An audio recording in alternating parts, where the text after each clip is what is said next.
NCD Police operations clamp down on lawlessness.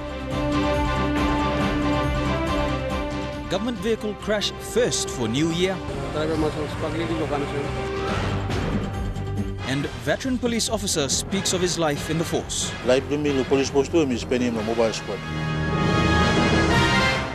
This is National EMTV News with Mary Bartulo. Hello and Happy New Year to you all. Welcome to today's news. New Year police operations in Port Moresby saw at least 5 traffic accidents reported, 300 cartons of illegal alcohol confiscated and the assault of a police officer.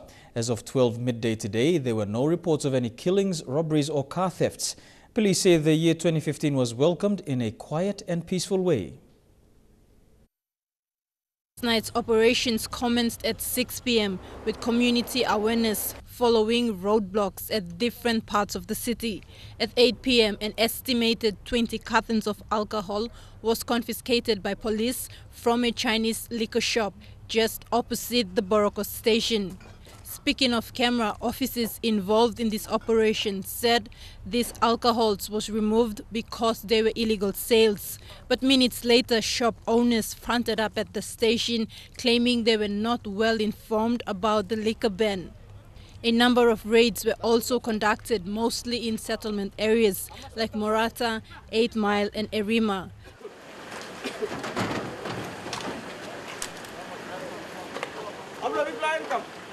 The biggest was in East Boroko settlement opposite the St. Joseph International School.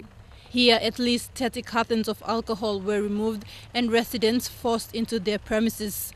Officers did searches on people walking along the streets and checked all vehicles at designated checkpoints.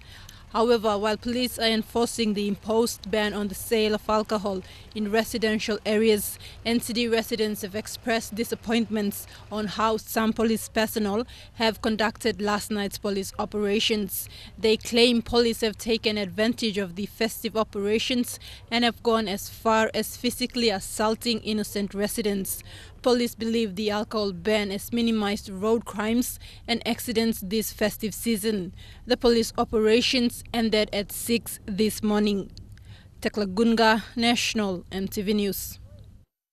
Meanwhile, NCD Metropolitan Superintendent Andy Bauer has thanked his officers for an outstanding job last night. Bauer said NCD residents have cooperated well with police, resulting in peaceful New Year celebrations.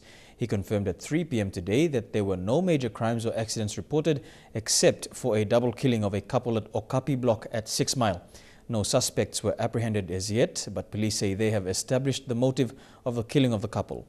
The festive operations will end on Sunday, and Bauer has extended his gratitude to the Australian Federal Police, NCD Governor Paul Sparkop and the Port Moresby MPs for the continued support towards the constabulary.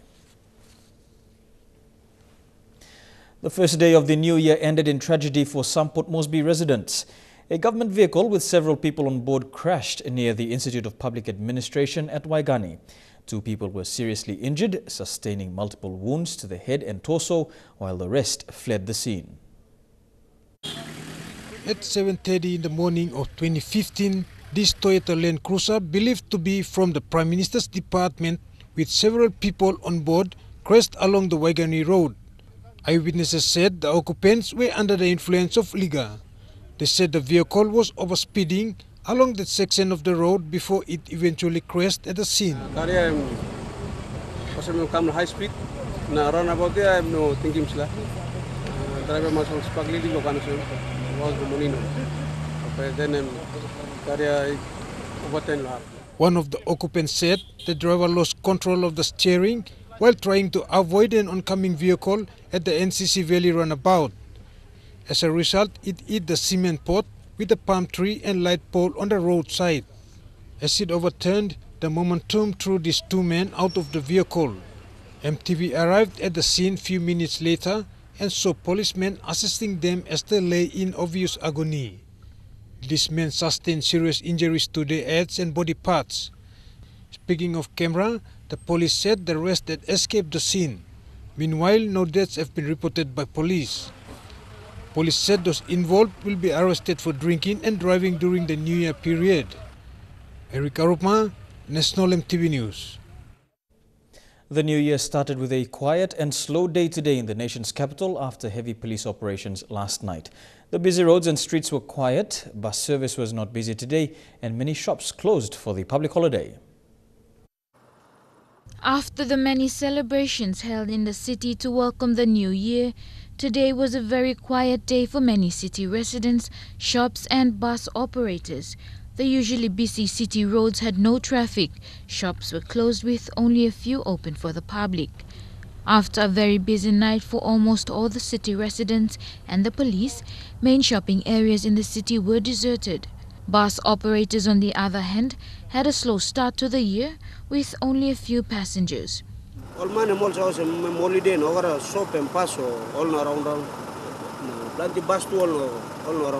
The Christmas and New Year period was relatively quiet with a decrease in road and alcohol-related incidents reported to police in the city.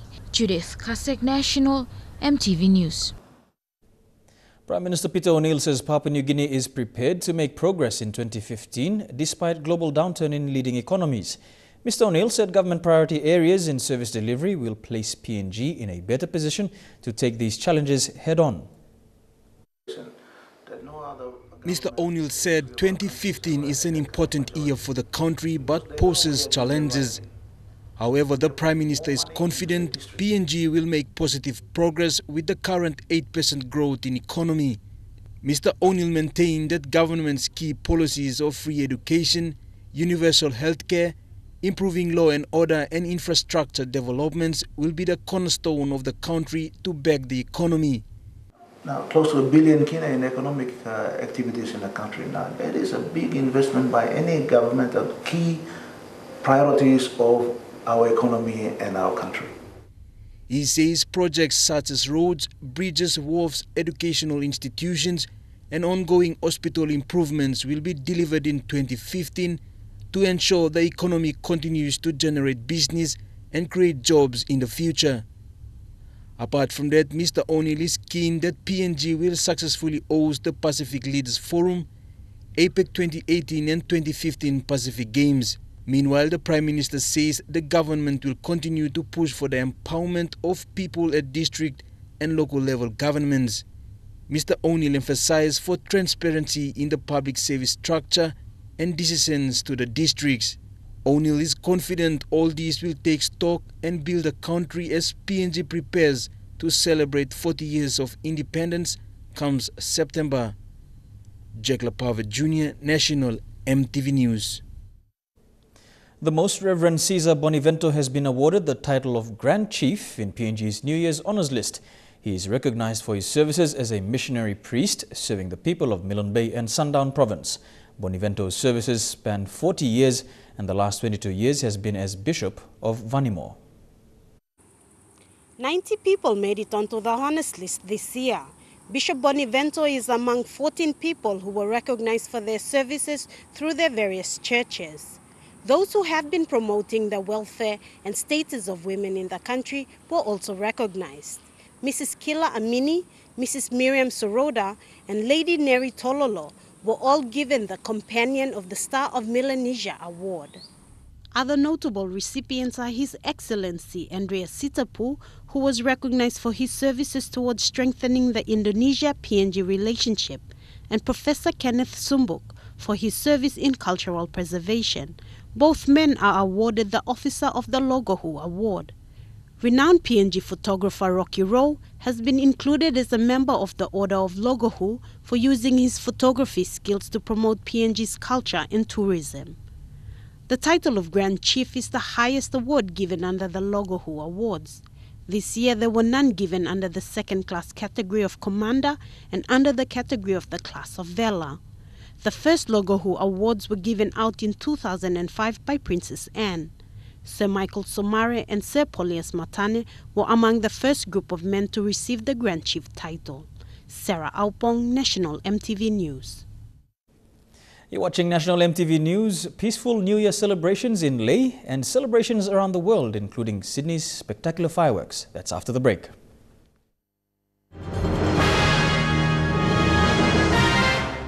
Welcome back to the news. Lae residents have given credit to the police for ensuring a safe New Year night. It comes after Lae Police carried out raids in troubled areas of the city to clamp down on hotspots known for homebrew and marijuana problems. Bethany Harriman with this report. According to Lae residents this morning, they felt that the police operations during the New Year's Eve celebrations was successful. They felt safe moving around during the middle of the night to welcome the new year, and they enjoyed it.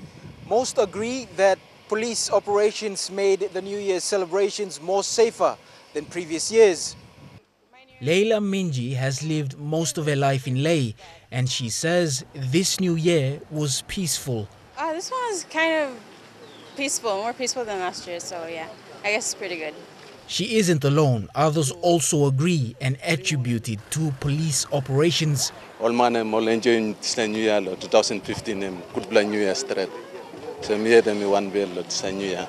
Like morning, people have been feel free to walk about go come the road because not plenty of trouble. Police been put patrol around the car. Today's New Year's celebrations was relatively contained by well-planned and executed police operations around the city's hotspot by members of the mobile squad. Today, the industrial hub still rests after last night. The Eriko bus stop, usually the busiest in the city, was without its hustle and bustle. The market area, the agricultural center for the rural parts of Morobe and the highlands, was completely empty. Major shopping centers in Eriko and town were visited by a few people only, seeking supplies for the remainder of the holidays. But for some residents, the party hasn't stopped.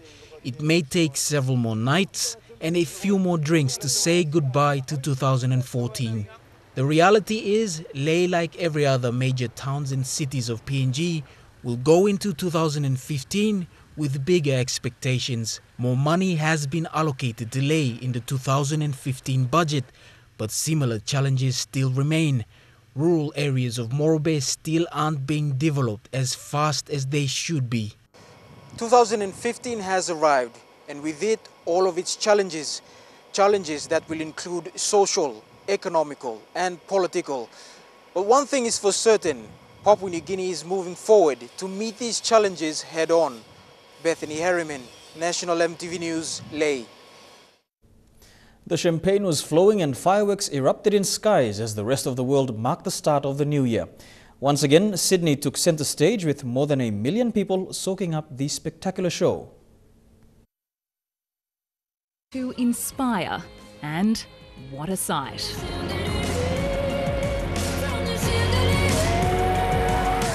From the air, the sea, and the ground, Sydney absolutely sparkled. The harbour city captivated by one of the largest fireworks displays in the world and a neon light bulb to tie it all in.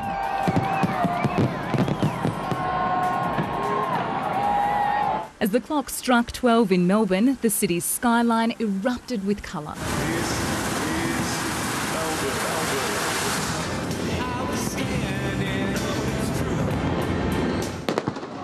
A riverside party was the toast for Brisbane, as displays of gold, pinks and greens kept all eyes glued to the sky. Happy New Year! While in Perth, partygoers packed the foreshore. And a picnic under the stars made for a cosy spot in Adelaide. But as we welcomed the dawn of a new year, celebrations were only just beginning across the world. From Hong Kong to Beijing, and even North Korea. And there's nothing quite like the world's tallest building to show off this dazzling display in Dubai. Moscow's Red Square an explosion of colour, while Big Ben lent a hand to the start of London's party. And Paris, well, not too bad either. But Sydney's finale may have outshone them all, with a shower of lights spilling over the Harbour Bridge, promising to inspire for a spectacular start to 2015. Sergeant Kapinius Laman is a section commander of Lay's Mobile Squad 13, more commonly known as MS-13.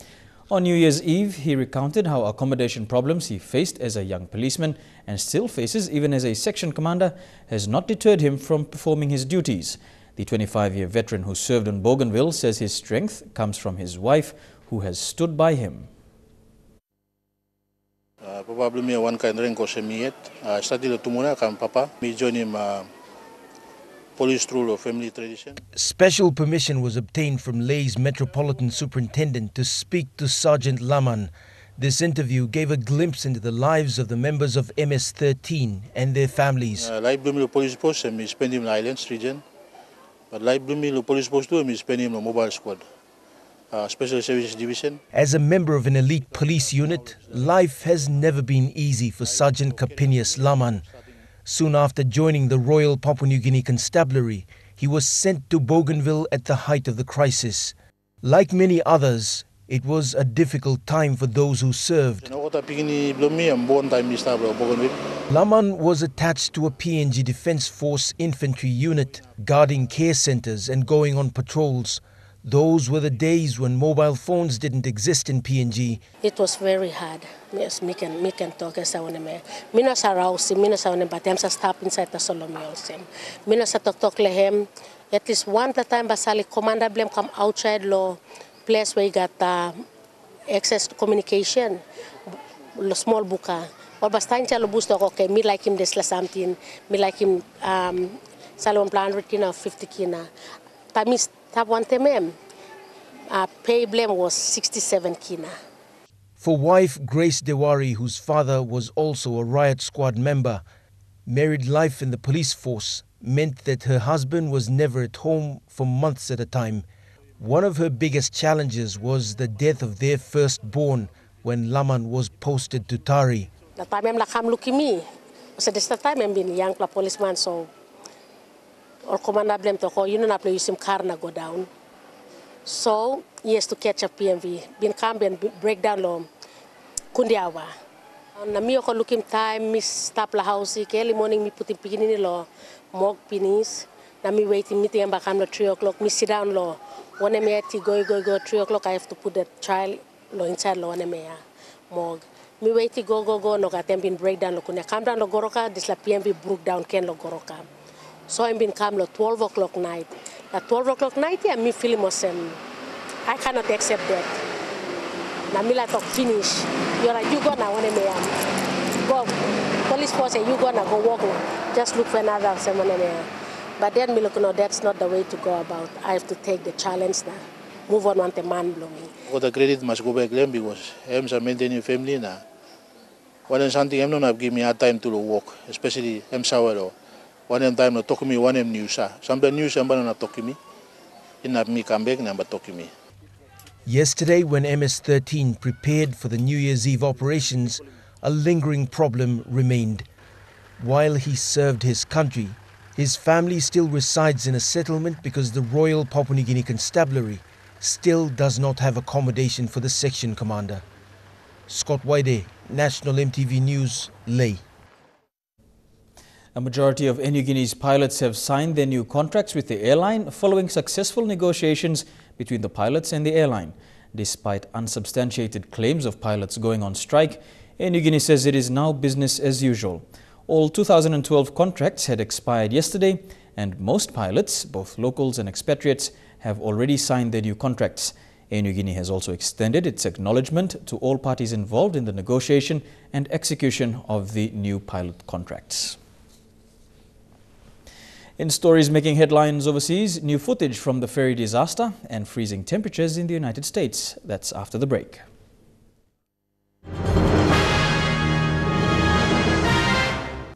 Welcome back to the news. Dramatic footage has emerged from the deck of the Italian ferry that caught fire in the Adriatic Sea. It took more than 2 days to rescue more than 400 people on board. 13 people died in the tragedy. As the Norman Atlantic ferry burned, some passengers filmed.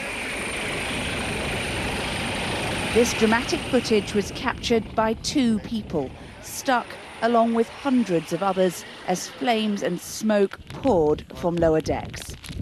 It shows a painfully slow rescue effort. Helicopters battling high winds and rain, winching just one person at a time. Given the circumstances, it seems remarkably calm. The rising tension obvious, though, as a crew member appeals to increasingly terrified passengers. Those waiting to be helped to safety spent hours huddled against the elements, sheltering from the smoke, coping as the ship rolled in rough seas. Even smaller boats, arriving to help, struggled to get close enough to douse the constant flames. Some sheltered on lower decks, even smoking to pass the time, not knowing for certain if they'd make it. Many were still on board as night fell, life jackets flashing in the dark, no relief from the awful weather conditions, all of it captured on mobile phones, the footage seen today for the first time. In the end, it took a day and a half to rescue over 400 people. At least 10 didn't survive. These are believed to be the last surviving passengers pulled from the Norman Atlantic. As Americans usher in 2015, freezing weather conditions has kept many indoors. In the early hours of the new year, temperatures in around 70% of the country will be at or below zero. Snow smothering palm trees in Southern California. Spinouts and abandoned cars littering this stretch of the Ortega Highway. 2014 leaving a dangerous and frozen mark across the West. This is not something we wake up to every morning here in California. Overnight, more than 130 drivers rescued in San Bernardino County. Up to a half foot of snow and gusting winds to 50 miles per hour, forcing firefighters to use snowcats to get folks out. The cold winds battering Catalina Island near San Diego, sending boats on shore, killing 2 people. It's been a ride so far. It's really icy out here and we're sliding all over the place, even with chains. That family taking 8 hours for what's normally a 2-hour trip to Big Bear. Just west of Denver, Colorado, a call to 911. We got caught in an avalanche. We are hiking out. 3 snowshoers trapped, 2 of them managing to get out to safety. 1 was killed. About 12,000 foot, there was a kind of a sketchy area, and he got about right in the middle, and that's when the avalanche occurred, taking him down the mountain. And in Pasadena, at least 4 people injured after winds gusting, destroying booths at the Rose Bowl. In Nevada, a dusting of snow at the Las Vegas airport, only the 2nd time ever on New Year's Eve. And back in California. So this is what Temecula looks like right now. Their heaviest snow in a decade in Temecula. So many enjoying this relatively rare winter blast. Australian cabinet documents that have been a secret for more than a quarter of a century were today made available for public scrutiny. They are a flashback to a time when the Hawke government was riding high in the polls as a powerful partnership was beginning to unravel. 1988 and Australia's throwing itself a big party. The bicentenary marking 200 years since European settlement. The year before, Bob Hawke had led Labor to an historic election victory. The government was determined to see through its ambitious social and economic reforms. This is the one that brings home the bacon. The cabinet papers show us the Treasurer was focused on running a tight ship, but economic factors beyond the government's control were in play. There was a clear understanding that we hadn't finished the job and there was still a lot to do. As a duo, Hawke and Keating were as brilliant as they were divided, but tension over the leadership was growing. In 1988, at Kirribilli House, the Prime Minister agreed in secret to hand over the leadership should Labor win a 4th term. The Prime Minister later reneged. Also in 1988, a chapter of Australia's political history closed. After 61 years in this House, politicians packed up and moved to New Parliament House. And I declare the Senate chamber closed. It couldn't happen quick enough as far as I was concerned because the working conditions are such that they would never have passed the Shops and Factory Act of the legislation of the various states. I mean, people were working under terrible conditions. And so I just felt very happy that they were going to move to something which was decent. I got a smile on their face. Come on, come on, come on, come on. Well, it's usually wet weather that forces a change of venue on a wedding day. But one couple in Hawaii has had a big surprise. Their ceremony was interrupted by President Obama's game of golf. They even received an apology from the man himself. It's not often you get President Obama on speakerphone, but it can happen if the president's golf game interrupts your wedding. President Obama, on vacation in Hawaii, had scheduled a tea time at the same location where Army Captains Natalie and Edward Malu were saying their I do's. The couple was forced to relocate their ceremony. We just went right above the 16th hole, so we were watching you golf. We have pictures of you. President Obama was back on the links yesterday, but on a different course. It was his 7th round of golf during his Hawaii vacation, and as far as we know, this time no wedding plans were ruined. That brings us to the end of our news segment. Trukai Sports is next. I'll bring you news on karate and rugby league.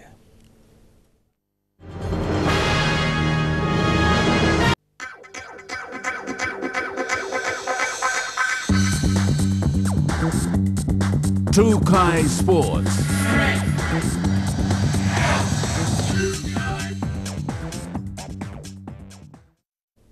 Welcome to Trukai Sports. 2014 was a good year for PNG Karate Do Federation. The partnership with the PNG Sports Foundation and PNG Games Council helped the Federation to a successful deliverance of the competition in PNG Games and the training camp in December last year. Despite being only a day into the new year, the next training camp is already set to commence 2 weeks from now. 20, I need. During 2014, PNG KF hosted its 7th PNG Open Karate titles and 25th Karate National Championships and also 3 training camps in Port Moresby. Apart from the national meets, 6 elite athletes participated in a 4-day karate training seminar with the Ishinru Karate Dojo in Wollongong, New South Wales, Australia in early March, whilst another 8 attended a 4-day kata and kumate training with head and mentor coach Sensei Trevor Roberts at the Shotokan Karate Budokai Hornbu in Queensland. Seminars and training were continuously carried throughout the year, both in the country and overseas. The PNG Games provided the Federation the opportunity to scout new talent. The athletes in the national squad know there's a mammoth task ahead for this year and are doing all they can to stay in form. So far, 11 members of the squad have attended the Melbourne International Open Karate Championships and another 12 to Queensland Summer Championships. 5 times no count. Ready? Hajime, hey! As the nation welcomes another sporting year, the Karate Do Federation have set their target and are working towards a successful 2015. The first camp for this year will kick off on the 12th of this month. Judith Kasek, National, EMTV Sports. Despite minor hiccups during the week, which saw matches being postponed, the 2014 Governors' Cup kicked off its semi-finals at the Hohola Ipi Park in Port Moresby. 12 teams are vying for the respective cup, plate and bowl finals. But with a large pool of club participation, there is a concern of the facilities used, its current state and the possibilities of development. Freeway bumpers made their determination for the finals known when they held off 9 Mile Giants in a close encounter in the first Cup semi-finals match of the 2014 Governors' Cup. Regardless of the missed conversions, bumpers' 2 tries were enough for a 10-point-8 win. But the Hohola Ipi Park, which has hosted numerous tournaments and competitions, is in dire need of an uplift. With the Pacific Games coming up and Piscini Parade under construction, most sport bodies in Port Moresby are forced to defer annual competitions or look for alternative venues. Proper irrigation, uplift of ablution blocks along with supporter stands are minor developments that will elevate the standard of existing public sport venues and ensure that they are conducive to host minor annual competitions within the city limits. Without proper fencing, crowd capacity and control is a growing concern for the safety of both players and officials throughout the tournament. The absence of medical support staff throughout the tournament has led to individual clubs attending to minor injuries of cuts and bruises endured through the poor quality of the grounds. However, tournaments such as the Governors' Cup and Southern Regions 9s is an avenue to expose untapped and young rugby talent. It is a tool to build player confidence and prospects for annual rugby competitions. It is also an incentive to draw youths away from engaging in growing social issues of drug and alcohol abuse and petty crime activities through the festive season. Jeremy Moggy, National, EMTV Sports. Trukai Sports continues with cricket and soccer. I'll bring you the details after the break. Stay with us. Trukai Sports. Welcome back to Trukai Sports. Indian captain Virat Kohli has been arch enemy number one, and he's backed up his words with a stack of runs. And Australia's Mitchell Johnson revealed today exactly what's been said about the teams out in the middle. Sledging has been the hot topic of the summer of cricket. And that was the case again when the Australian and Indian teams met the Prime Minister at Kirribilli this afternoon. I couldn't bat, I couldn't bowl, I couldn't field, but I could sledge, and I think I held my place in the team on this basis, and I promised I'll be none of that today. But there will be some when the teams next meet at the SCG on Tuesday. The shock resignation of MS Dhoni has thrust the feisty Virat Kohli into the Indian captaincy permanently, and the slanging matches will only intensify. You know, sometimes things don't go your way, you get a bit frustrated, you might say a few things, or you just try and get into the minds of batsmen. But yeah, look, there's a bit of a battle going on there with Virat and a few of our players, and that's the way we like it. Johnson explaining why things got so heated in Melbourne. He's always in your face, and that's just the way he likes to play the game. The thing is, we've won the series 2-0, which we reminded him of, because he was reminding us of his 176 runs that he scored. Sydney was the scene of the most notorious sledging in recent history during the infamous Monkey Gate test of 2008. Johnson doesn't think things are that out of hand in this series. You know, there's been a lot said in the media about sledging and all that kind of stuff, and I guess it sort of probably kicked off in Adelaide, him being captain. Sydney traditionally turns, and the Australians have bolstered the spinning ranks by adding Ashton Agar, the 2013 Teenage Ashes hero. But our most fiery quick wants the wicket to help him more than the slow bowlers. I'm hoping there's going to be a bit of grass on it, something that's fast and bouncy.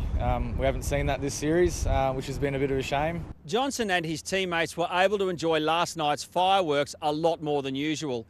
The Sydney Test normally begins on January 3, but this year begins on January 6 after the schedule was changed following the tragic death of Philip Hughes. Yeah, it was nice. We've got a bit more time before the game, so yeah, we've enjoyed ourselves last night. You know, obviously it's a very good place to watch the fireworks from, and there was a few guys hanging around until after the fireworks. For me as a bowler, you know, having those extra days just to get my recovery right, have a bit of time to relax as well, which is nice. To soccer, and the Wanderers will look to break the A-League drought when they're at home to the Mariners. Meanwhile, the Socceroos have urged bad boy Nasser Al-Shamrani to get himself together after the Saudi Arabian clashed with a fan. Heckled by fans entering the ground for a warm-up match, one of football's most fiery villains couldn't help but get physical. Nasser Al-Shamrani pushing a fan, then engaging in a slanging match. Al-Shamrani confirming himself as the Asian Cup's public enemy #1. I guess it's nothing new for him. You know, that's just kind of the person he is. The 31-year-old is no stranger to controversy. In the Asian Champions League final, he spat on the Wanderers' Matthew Spiranovic. This afternoon, the Asian Football Confederation decided not to take action for his latest outburst, instead leaving the matter to Saudi Arabian officials. It's unlikely he'll be punished. You know, he has to, you know, change himself, or, you know, either step away from the spotlight, I guess, you know, to keep that a little bit quiet. But, you know, I just thought it was very unprofessional of him. The Aussies with a first-round match-up against Kuwait. The team believes it's evolved since last year's horrific run of losses. After having Ange in charge for, you know, a bit longer, we're all a bit more familiar with the way he wants to play and the way he wants to get things done. And that ends Trukai Sports tonight. Up next, the weather details. Stay tuned. Trukai Sports.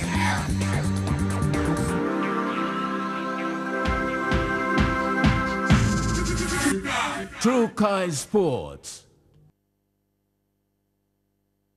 This weather information is brought to you by Tablebirds.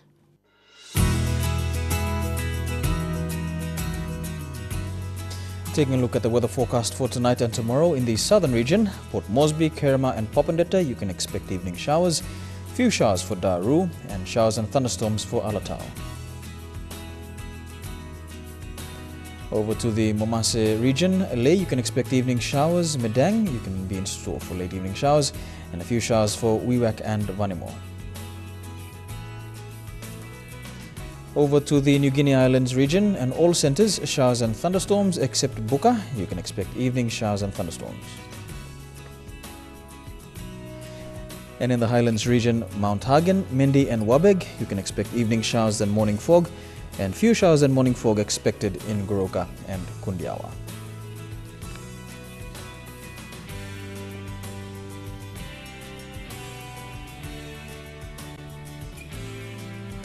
To the forecast for small ships, waters of southern PNG Indonesian border through Torres Strait and Daru to Kiwai Island, Kerma, Yule Island, Hood Point, Aroma Coast, Samurai Island, Cape Vogel, Wasu Point, Finchafen, Vitias Strait, CSC Islands, Long Island, Eastern and Western Milne Bay Islands, seas 0.5 to 1.3 meters. Waters west of Long Island to Medang, Bogia, Wewak, Aitape, Vanimo, the northern PNG Indonesian border, Manus and its western group of islands, seas 1.5 to 2 meters. And waters of New Britain to Bougainville and New Ireland, seas 1 to 2 meters.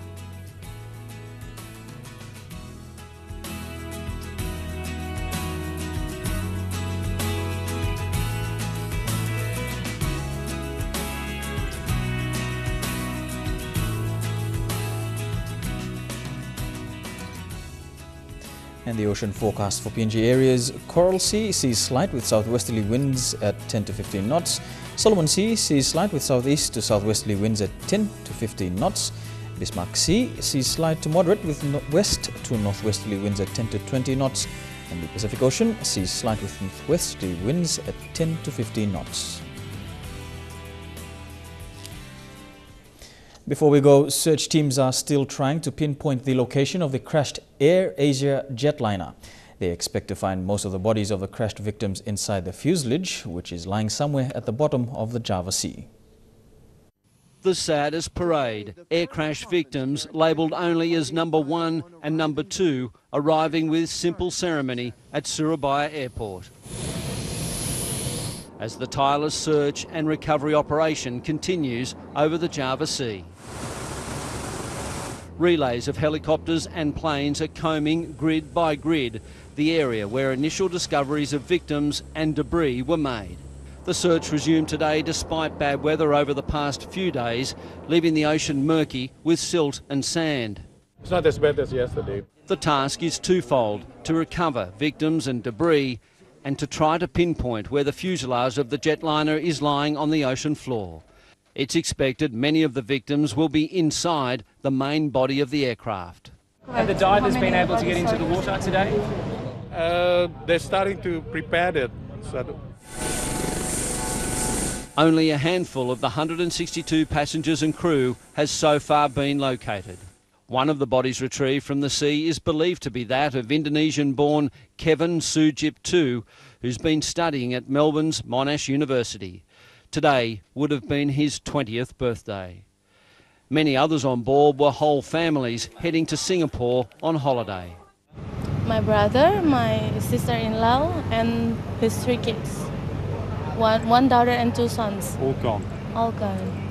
If there is any anger over this tragedy, it remains aimed at local television, who ran, without warning relatives, the first pictures of bodies being retrieved.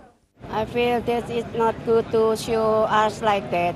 It's too not ethical. Not ethical. Yeah, not ethical. The jetliner tragedy tempered New Year celebrations across Indonesia. In the capital, Jakarta, among the fireworks were thousands of candles of remembrance. In Surabaya, from where the plane took off, the city's small Christian community has held a memorial service. For Widya Sukati Putri, wife of the plane's captain, there has been support and prayers from his old Indonesian Air Force mates. But still, she cannot accept her husband's fate. We pray together, she tells us, and I hope he can be saved from this tragedy. Prayers that seem certainly doomed to disappointment despite the continuing search. And to end the news, recapping our main headlines again. NCD Police operations clamp down on lawlessness.